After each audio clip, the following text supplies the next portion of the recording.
Tobacco, particularly smoking tobacco, remains the leading preventable cause of death in the world and also the leading preventable cause of inequalities in health. There are around 3 times as many smokers in deprived neighbourhoods compared to more affluent neighbourhoods. And given that smoking is the greatest risk factor in preventable death, these inequalities are really important.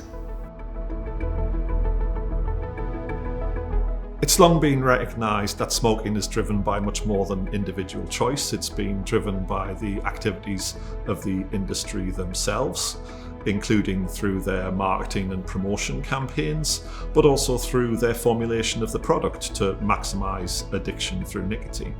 Tobacco is the one area of public health where we recognise that the industry itself is the main problem and has to be the main focus of attention.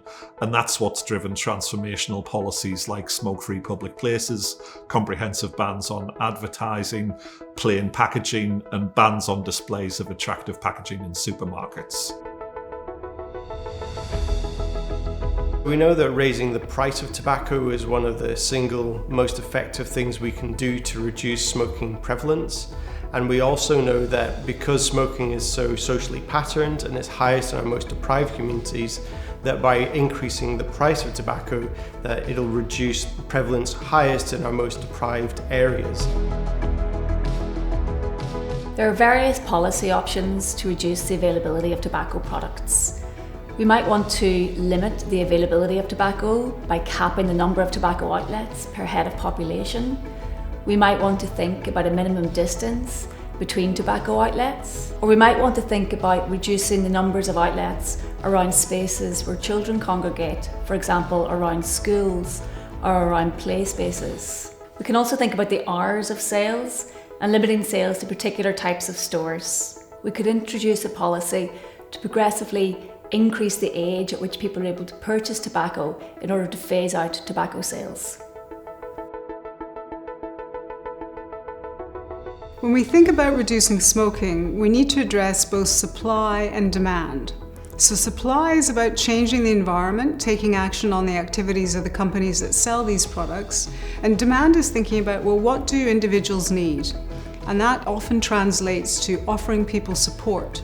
Smoking cessation services are a key part of the jigsaw, and we know that you're 2 to 3 times more likely to be able to quit successfully if you come to our services than if you were to try to quit alone.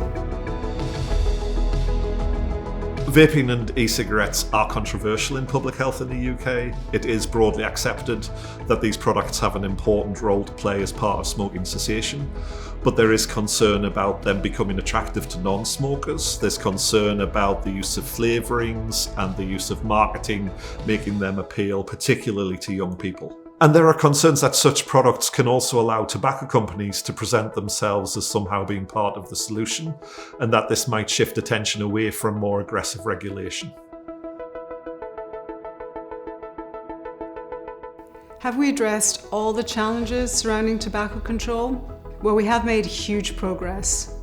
In the UK, we now have the second lowest rate of smoking in Europe, and we've seen big declines from almost 80% of men smoking in the 1950s and 60s to now the general level of smoking being 15% in the population in Scotland, for example.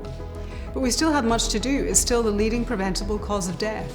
So I think we can look at tobacco control as a success story, but we haven't finished the journey.